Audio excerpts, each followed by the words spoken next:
உலக மக்கள் எல்லோருக்கும் வணக்கம். குரு ஜோதிடம் மூலியமாக நான் உங்கள் ஜி கோபால் பேசுகிறேன்.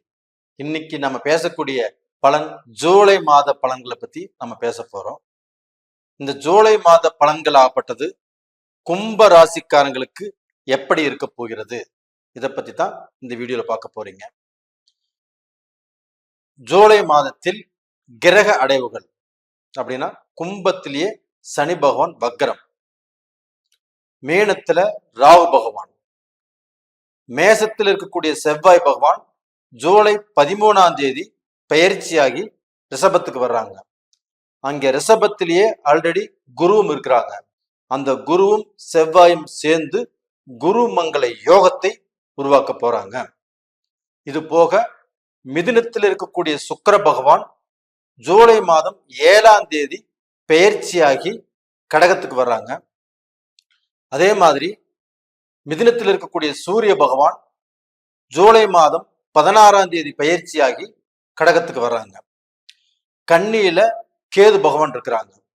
இது இந்த மாத கிரக அடைவுகள். அதுபோக புதன் பகவானும் கடகத்திலே இருக்கிறாங்க. அப்ப இந்த மாதம் இருக்கக்கூடிய இந்த கிரக அடைவுகள் கும்ப ராசிக்காரங்களுக்கு எப்படி இருக்கும்?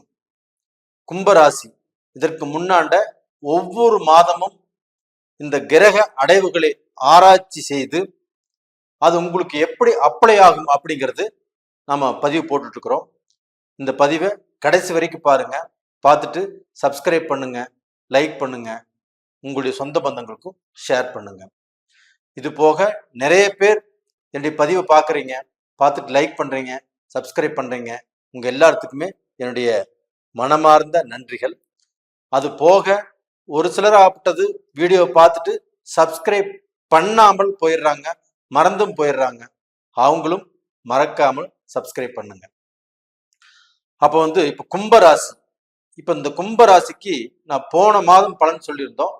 போன மாதம் பலன் நல்லபடியாக சொல்லியிருந்தோம். அப்போ அதுல ஒரு சிலருக்கு ஆப்பட்டது சில விஷயங்கள் நடந்திருக்குது, வேலை கிடைச்சிருக்குது, பிசினஸ் ஸ்டார்ட் பண்ணிக்கிறாங்க, அவங்க குடும்ப வாழ்க்கை ஓரளவுக்கு ஸ்மூத்தா போயிருக்குது. ஒரு சிலருக்கு ஆப்பட்டது நல்லபடியாக நடக்கல. இது கமெண்ட்ஸ்ல நாங்க பார்த்தோம். அப்ப நம்மளுக்கு நேர காலங்கள் நல்லா இருக்கும் போது நாம் எடுக்கக்கூடிய அந்த முயற்சியும் வேகமும் அதிகமாக இருக்கணும். அப்படி இருந்தால்தான் நம்ம நல்ல பலனை அடைய முடியும். அது மாதிரிதான் நீங்க செஞ்சிருக்கிறீங்க. அது போக இந்த மாதத்தில், அதாவது இந்த கும்ப ராசிக்காரங்களுக்கு தனாதிபதி யாருன்னா குரு பகவான். அப்ப அந்த குரு பகவானும் செவ்வாய் பகவானும் இணைந்து 4ஆம் இடத்துல இணைஞ்சிருக்கிறாங்க. அப்ப அந்த 4ஆம் இடத்துல செவ்வாயும் குருவும் இணைந்து குருமங்கள யோகத்தை கும்ப ராசிக்காரங்களுக்கு கொடுத்திருக்கிறாங்க. அப்போ உங்களுக்கு இருக்கக்கூடிய இந்த கிரகங்கள்லயே நல்லதாக நல்ல ஒரு ஏற்றத்தை கொடுக்கக்கூடியது இந்த குரு பகவானும் செவ்வாய் பகவானும். குரு பகவான் இந்த ஃபைனான்ஸ் சம்பந்தப்பட்ட விஷயத்த அந்த குரு பகவான் கொடுப்பாங்க. அந்த செவ்வாய்ங்கிறது இடம் மாற்றங்கள், அது போக பார்க்க போனா குடும்ப சூழ்நிலைகள், இதுக்குண்டான சூழ்நிலையை அந்த செவ்வாய் பார்த்துக்குவாங்க. அப்ப அவங்க 2 பேரும் சேர்ந்து குருமங்கள யோகத்தை கொடுக்கறதுனால கண்டிப்பாக இந்த மாதத்தில், இப்ப நீங்க பிசினஸ் பண்ணிட்டு இருக்கிறீங்க, அந்த பிசினஸ் அப்படியே பண்ணிட்டு இருங்க. அது போக ஃபைனான்ஸ் பண்ணிட்டு இருக்கிறீங்க, அந்த ஃபைனான்ஸ் அப்படியே பண்ணுங்க. ஒரு வேலைக்கு போயிட்டு இருக்கிறீங்க, அந்த வேலைக்கு அப்படியே போயிட்டு இருங்க. இந்த மாதத்துல எதையும் மாற்ற வேண்டாம். அப்ப பார்க்க போனா உங்களுக்கு அந்த வேலையில கிடைக்கக்கூடிய திருப்தி கண்டிப்பாக கிடைக்கும், அந்த பிசினஸ்ல கிடைக்கக்கூடிய திருப்தி கண்டிப்பாக கிடைக்கும். அப்ப நம்ம மிகப்பெரிய ஏதாவது லாபத்தை எதிர்பார்க்கலாமா அப்படின்னா கண்டிப்பாக மிகப்பெரிய லாபத்தை இந்த காலகட்டத்துல எதிர்பார்க்க வேண்டாம். அப்ப டோட்டலா பாத்தீங்கன்னா இப்ப உங்களுக்கு ஜென்ம சனி.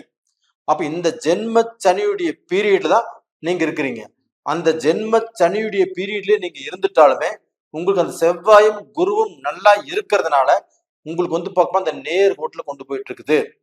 இன்னொரு 8-9 மாச காலமாகப்பட்டது நீங்க கொஞ்சம் பொறுமையாக, கொஞ்சம் விட்டு கொடுத்து அட்ஜஸ்ட் பண்ணி தான் வாழக்கூடிய சூழல் இருக்கிறீங்க.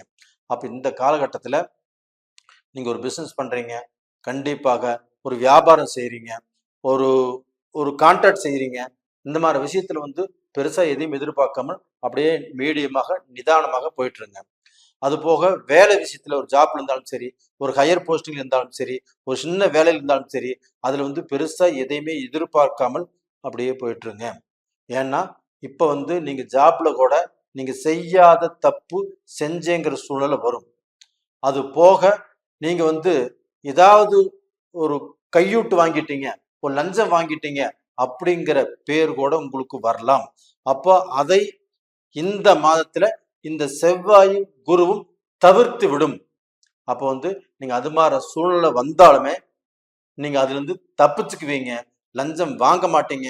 லஞ்சம் வாங்குனீங்கன்னு சொல்லி உங்களுக்கு வந்து பார்க்க போனா தேவையில்லாத சங்கடங்கள் உருவாகும். அது வந்து தப்பிச்சுக்குவீங்க. அப்போ தேவையில்லாமல் ஆபீஸ்ல வேலை செய்யறவங்க உங்களுடைய ரிலேஷன்ஷிப்பு இதுல வந்து பார்க்க போனா சில குழப்பங்கள் உருவாகக்கூடிய வாய்ப்புகள் இருக்குது. அந்த குழப்பத்தை இந்த செவ்வாயும் குருவும் பார்த்துக்குவாங்க. தைரியமாக இருங்க. இது போக பாத்தீங்கன்னா உங்களுக்கு 4ஆம் இடத்து அதிபதி சுக்கிர பகவான். அந்த சுக்கிர பகவான் 5ஆம் இடத்துல இருந்து உங்களுக்கு வந்து 7ஆம் தேதி பெயர்ச்சியாகி 6ஆம் இடத்துக்கு வர்றாங்க. அப்ப இந்த 6ஆம் இடத்துக்கு வரக்கூடிய சுக்கிர பகவான் ஆகப்பட்டது உங்களுக்கு சரியில்லை. அப்ப அந்த 6ஆம் இடத்துக்கு வந்து வம்பு, வழக்கு, நம்மளுக்கு வந்து பார்க்க போன நோய், கடன் பிரச்சனைகள் இந்த மாதிரி விஷயத்தை தான் நம்மளுக்கு கொடுக்கும். அப்ப அந்த மாதிரி சூழ்நிலையில இப்ப நீங்க இருந்துட்டாலுமே உங்களுக்கு ஜென்மச்சனி ஒரு பக்கம் இருந்தாலுமே இந்த சுக்கிரனுடைய அனுகிரகம் சரியில்லாமல் இருந்தாலுமே இந்த செவ்வாயும் குருவுடைய அனுகிரகமாகப்பட்டது நல்லா இருக்கிறதுனால கண்டிப்பாக உங்களை வந்து பக்கம் பெரிய கடன்ல கொண்டு போய் விடாது. அப்ப நீங்க ஒருத்தருக்கு ஜாமீன் போட வேண்டாம். ஒருத்தருக்கு பணம் வாங்கி இங்கிருந்து வாங்கி அங்கே கொடுக்க வேண்டாம். அதே சமயத்துல ஒருத்தர் பணம் கேட்கறாங்கன்னா இங்க வட்டிக்கு வாங்கி அங்க 2 ரூபா வட்டி ஜாஸ்தி வச்சு அதுல நம்ம 10 ரூபா சம்பாரிச்சுக்கலாம் அப்படிங்கிற எண்ணத்துல நீங்கள் செயல்பட வேண்டாம்.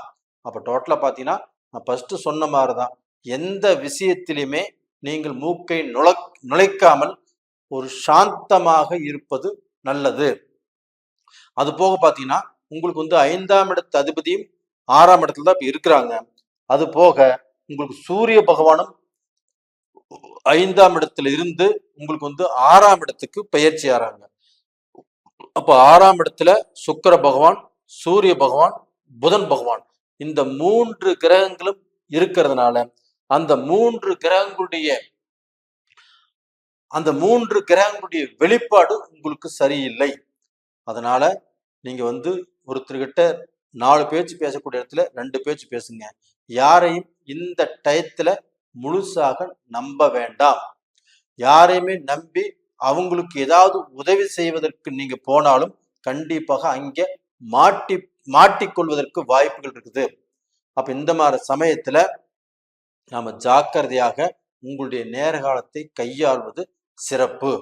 இது போக பாத்தீங்கன்னா உங்களுக்கு வந்து சனி பகவான் உங்களுடைய ராசியிலே இருக்கிறாங்க, வக்கர கதியில் இருக்கிறாங்க. அப்ப கடந்த காலத்துல நம்ம இதை செய்யலாம், அதை செய்யலாம், இந்த பிசினஸ் பண்ணலாம், அந்த வேலைக்கு போகலாம், இப்படி எல்லாம் நினைச்சிட்டு இருந்திருப்போம். அதை எல்லாத்தையுமே இப்பொழுது செய்யறதுக்கு நம்மளுக்கு தூண்டும். அப்படி தூண்டினாலுமே எது நல்லது எது கெட்டது அதை பார்த்து முடிவு பண்ணிக்கோங்க. எடுத்த உடனே ஒரு விஷயத்தை அக்செப்ட் பண்ண வேண்டாம். அப்போ வந்து எது நல்லது எது கெட்டதுன்னு பார்த்து நீங்க முடிவு பண்ணிக்கோங்க. இது போக உங்களுக்கு 2ஆம் இடத்துல ராகு பகவான் இருக்கிறாங்க. இந்த ராகு பகவானுமே குடும்பத்துல இருக்கக்கூடிய பாரம் கண்டிப்பாக கும்பராசிக்காரங்களுக்கு மிகப்பெரிய பாரமாக இருக்கும். கும்பராசியில பிறந்தவங்க ஒருத்தர் 7 சனியில் இருக்கிறீங்க வச்சுக்கோங்களேன், அவங்களுக்கு வந்து இந்த ராகுவுடைய அனுகிரகங்களும் குடும்பத்துல குழப்பத்தை உண்டு பண்ணும், சந்தோஷத்தை உண்டு பண்ணாது, ஒரு மன நிறைவை கொடுக்காது. அது போக பல குழப்பத்துக்கு ஆளாக்கும். இது போக இந்த 7 சனியிலிருந்து திருமணம் பண்ணினவங்க, இந்த 7 சனியில திருமணம் பண்ணவங்களுக்கே பாதிப்பு இருக்குது. அது போக கும்பராசியும் மகர ராசியும் கல்யாணம் பண்ணவங்க, கும்பராசியும் மீனராசியும் கல்யாணம் பண்ணவங்க, கும்பராசியும் கடகராசியும் கல்யாணம் பண்ணவங்க, இப்படி கல்யாணம் பண்ணினவங்க அவங்க குடும்பத்துல சங்கடம், சலிப்பு, பிரச்சனை அது மாதிரி விரக்தி ஆகி அவங்க 10 வருஷம் வாழ்ந்த மாதிரி ஃபீலிங்கை கொடுத்து இன்னைக்கு என்னடா பண்றது அப்படிங்கிற குழப்பத்தில் இருக்கிறாங்க.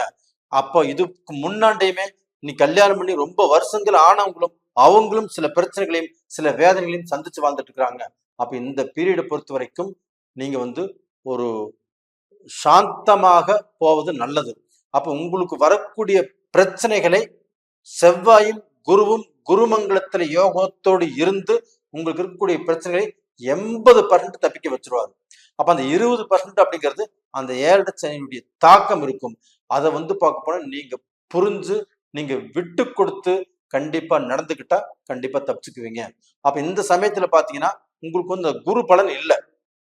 அப்ப நீங்க ஒரு கல்யாணத்தை பத்தி பேசுறதோ, ஒருத்தர் கல்யாணம் பண்ணி வைக்கலாம்னு நினைக்கிறதோ இந்த சமயங்கிறது கண்டிப்பாக ஆகாது. அதே சமயத்துல உங்களுக்கு வரக்கூடிய பார்ட்னருக்கு அவங்களுக்கு குரு பலன் இருந்தால் தாராளமாக முயற்சி பண்ணலாம். அப்ப டோட்டலா பாத்தீங்கன்னா இந்த காலகட்டத்துல சுப விரயங்கள் பண்ணுவது அப்படிங்கிறது உங்களுக்கு கொஞ்சம் எகென்ஸ்டா இருக்குது. அதை பார்த்து நடந்துக்கோங்க. அது போக இந்த பீரியட் உங்களுக்கு உடல் பிணிப்பீடைகள், அப்ப மனதளவுல காயம் பட்டிருப்பீங்க, இல்லைன்னா உடல் அளவுல பாதிக்கப்பட்டிருப்பீங்க, நீ கடன் வாங்கி பிரச்சனை இருக்கும். இது மாதிரி பல சோதனைகளை நீங்க துவண்டு போய் தான் வாழ்ந்துட்டு இருக்கிறீங்க. அப்ப இந்த சமயத்துல உங்களுக்கு உடல் கஷ்டமும் மன கஷ்டமும் வருவதற்குண்டான வாய்ப்புகள் இருக்குது. அந்த வாய்ப்புகள் இருந்துட்டாலுமே அது பெரிய லெவல்ல பாதிக்காது. வாய்ப்புகள் உங்களுக்கு வரும், ஆனா பெரிய லெவல்ல பாதிக்க விடாது. அதற்கு காரணம் அந்த குரு பகவானும் செவ்வாய் பகவானுடைய அனுகிரகம். அப்ப டோட்டலா பாத்தீங்கன்னா கும்பராசிக்காரங்களுடைய வாழ்க்கையில இப்ப நல்லதும் கெட்டதுமாக ஒரு பீரியட் இது. அப்போ வரக்கூடிய நல்லதை நாம் எடுத்துக்கலாம், அதுல கொஞ்சம் வேகமாக செயல்படலாம். கெட்டதுன்னு தெரிஞ்சதுன்னா கொஞ்சம் ஸ்லோ பண்ணிக்கலாம். அதிகமாக வேகம் போகாமல், நம்ம அதிகமாக ஆர்கியூமெண்ட் பண்ணாமல், அதிகமாக நம்ம ஒரு விஷயத்தை பத்தி அதிகமா ஆர்கியூமெண்ட் பண்ணா அது பிரச்சனையில தான் முடியும். அப்ப டோட்டலா அந்த ஆர்கியூமெண்ட்டை குறைச்சிக்கிட்டு நம்மளுடைய வேகத்தை குறைச்சிக்கிறது ரொம்ப நல்ல விஷயம். அப்ப டோட்டலா பாத்தீங்கன்னா கும்பராசிக்காரங்களுடைய வாழ்க்கையில கொஞ்சம் நிதானம் தேவை. நேயர்களே, இந்த பதிவு பிடிச்சிருக்குன்னு நினைக்கிறேன். பிடிச்சிருந்தா லைக் பண்ணுங்க, சப்ஸ்கிரைப் பண்ணுங்க. அதே சமயத்துல இப்ப எஜுகேஷன் இப்போ படிக்கக்கூடிய மாணவர்களுக்கு இப்போ நீங்க ஒரு கோர்ஸ் எடுக்கிறீங்க, இல்ல இந்த கோர்ஸ் எடுக்க போறீங்க, அதை சஜஷன் பண்றாங்க உங்களுக்கு, இதுதான் நம்மளுக்கு கரெக்ட் அப்படிங்கிற பிடிவாதம் வரும். அப்ப இதனால பெத்தவங்களுக்கும் நம்மளுடைய குழந்தைகள், பெண்ணா இருக்கட்டும் ஆணாக இருக்கட்டும், நம்ம பேச்சை கேட்க மாட்டேங்கிறாங்களே அப்படிங்கிற வருத்தங்கள் உருவாகும். அதனால பெத்தவங்க பார்க்க போனா குழந்தைகளுடைய மனசு இறுக்கமாக இருக்கும். அந்த 7 சனியில் இருக்கிறதுனால கண்டிப்பாக அவங்க தவறான முடிவுகள் தான் எடுப்பாங்க. அவங்களுக்கு பார்க்க போனா ஒரு நல்ல ஒரு மனசை சந்தோஷப்படுத்தக்கூடிய இடங்களுக்கு கூட்டிட்டு போகலாம். அவங்களுடைய முடிவுகளுக்கு மரியாதை கொடுக்கலாம். அப்ப அந்த மரியாதை கொடுத்து அவங்களோட கூலா பேசி அவங்க பார்க்க போனா அவங்களுக்கு ஒரு திருப்தி பண்ணும்போது அவங்க ஓரளவுக்கு சால்வா இருக்க வாய்ப்புகள் இருக்குது. அதையும் பார்த்துக்கோங்க. அது போக இந்த சீனியர் சிட்டிசன்ஸ் இந்த பீரியட்ல ஒரு பிசினஸ் பண்ண வேண்டாம், ஒரு யாரு கூடயும் சேர்ந்து ஒரு விஷயத்தை எடுத்து நடத்த வேண்டாம், ஏதோ ஒரு விஷயத்துல முன்னாடி நின்று பேச வேண்டாம். இது மாதிரி கொஞ்சம் அமைதியாக ஒரு பிசினஸ் பண்ணாமல், ஒரு பிசினஸ்ல இன்வெஸ்ட் பண்ணாமல் இருக்கிறது சீனியர் சிட்டிசன்ஸ்க்கு ரொம்ப நல்ல விஷயம். அப்ப டோட்டலா பாத்தீங்கன்னா இந்த பதிவு பிடிச்சிருக்குன்னு நினைக்கிறேன். பிடிச்சிருந்தா லைக் பண்ணுங்க, சப்ஸ்கிரைப் பண்ணுங்க. உங்களுடைய ஜென்ம ஜாதகத்தில் நடக்கக்கூடிய தசா புத்திகள் சாதகமா பாதகமான்னு பாருங்க. அந்த சாதகமா இல்ல பாதகமான்னு பாருங்க. அது பார்க்கறதுக்கு கீழே 2 நம்பர் கொடுத்துருக்குறோம், கான்டாக்ட் பண்ணுங்க. உங்களிடமிருந்து விடைபெறுவது உங்களின் ஜி கோபால். நன்றி, வணக்கம்.